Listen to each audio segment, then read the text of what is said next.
It's a room full of leaders. Well, thank you, everyone, for being here and for all the work that you have done leading up to today. I want to thank, of course, our nation's champion, President Biden, for your leadership and commitment to lowering costs for working families in every way. And thank you to all of the members of Congress for the work that you have done and continue to do to help us achieve this type of progress. So we are here today with the firm belief that in the United States of America, no senior should ever have to choose between whether they are able to fill a prescription or fill their refrigerator with food. But for you, yes. Yeah.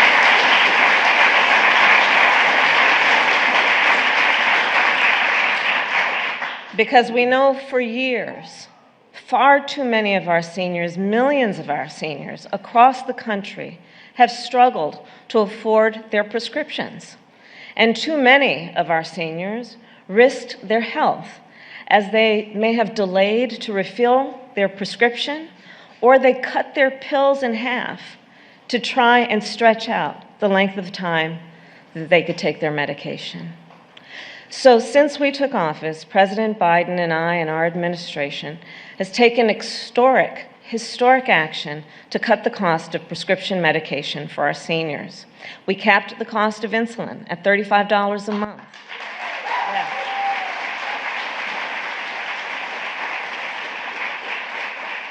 We will cap the total cost of prescription drugs at $2,000 a year.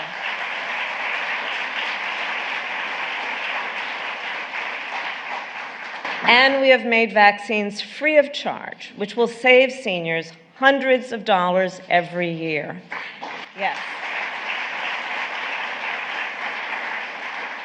And we finally allowed Medicare to negotiate the price of medications with big pharma companies to the benefit of 65 million Americans at least. And as many of you know, we've worked together. Over the course of my career, I've seen the stakes of this fight firsthand. When I was Attorney General of California, I met with countless families who are often quietly suffering because they or a loved one could not afford the medication they needed and were prescribed. I investigated drug makers that tried to stop production of cheaper, generic versions of their drugs, and we held them accountable. And we intervened in the merger of hospitals that could have resulted in less competition or increased cost for their patients. All that to say, there are many factors that drive up healthcare costs and make medications more expensive. Hello, friends. I have good news to share with you this afternoon. There are more state child tax credits and expanding cash assistance for American families. The checks can be worth anywhere from $100 to nearly $2,000, and it may be available for you to claim. Please make sure that you watch until the end of this video for all of the details. Also, to say thank you so much for being here every day, I will be announcing winners every Friday for the Walmart gift card giveaway. My dearest friends, if you would like to enter these weekly giveaways, all you need to do is click and like several of my videos, and then comment below the keyword of each video that you watch. The more videos that you watch and then comment on, friends, the greater your chances of winning these giveaways. According to Vox News, when federal lawmakers expanded the child tax credit in 2021, as part of President Biden's relief program, approximately 35 million parents across the U.S.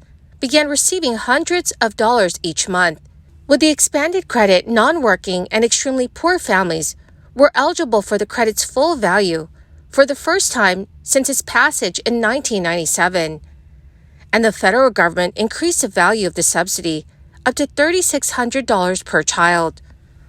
Almost 3 million children were lifted out of poverty as a result, and families used the funds to help them afford gas, food, and school expenses. But when Democrats failed later to approve an extension of the program, it carried a price tag of $100 billion per year, and Senator Manchin wanted to see a work requirement reinstated, the federal credit returned back to its pre-crisis form, with a maximum of $2,000 per child for working families only. Economists at Columbia University estimated that making the expanded federal credit permanent would have resulted in more than 10 times return on investment, measured in terms of increased future tax revenue and less future spending on health care, criminal justice, foster care, and other welfare programs. While gridlock and partisanship hobbled Congress from expanding this consequential cash assistance program, state governments have pushed forward their own versions of the subsidy. Since the expanded federal credit expired, 11 states have passed or expanded their own child tax credits available to families earning $0 or what policy wonks refer to as refundable. The subsidies range from up to $180 per child in Massachusetts to $1,750 per child in Minnesota. The new child tax credits have passed in states that currently hold Democratic majorities, but the policies have been markedly less polarized on the state level compared to Congress. An analysis of the new laws from the Jane Family Institute, which is a progressive think tank, found that 40% of Republican state senators and 30% of Republican state representatives have voted in favor of fully refundable child tax credits. In Montana, it was the state's Republican governor, Greg Gianforte, who proposed a new $1,200 child tax credit for every child under the age of 6, and it was Democrats there who helped sink the idea's passage. All of these legislative wins bode well for families, especially because the odds of expanding a child credit once it's established are relatively high.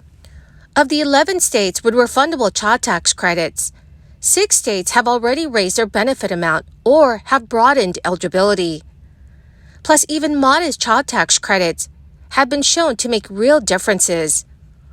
One study found quarterly cash payments of just $150 to low-income families led to increased household savings, fewer late fees on bills, and more spending on health and education.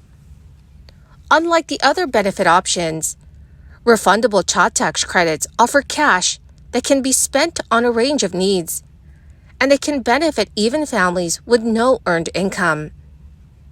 Experts say that when policymakers consider passing or refining a child tax credit, they have to make a number of design trade-offs, weighing the financial and administrative implications of each choice. Will the credit apply to all children or just younger children? Will it be a large credit or a smaller credit? Some states, like New Jersey, require beneficiaries to fill out just a quarter page of additional questions on their tax filing to receive the new cash assistance.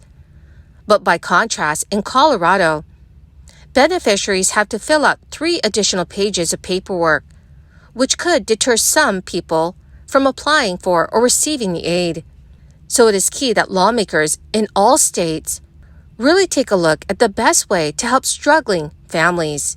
Well, my beautiful and most amazing friends, that is the end of my daily stimulus update video for today. My dear friends, thank you so much for being part of this community. To say thank you, every Friday I will be announcing several winners for the Walmart gift card giveaway. If you would like to enter these weekly giveaway, friends, please click and like several of my videos and then comment below the keyword of each video that you watch. The more videos that you comment on, dearest friends, the greater your chances of winning these giveaways. Thank you and have a wonderful and very blessed week.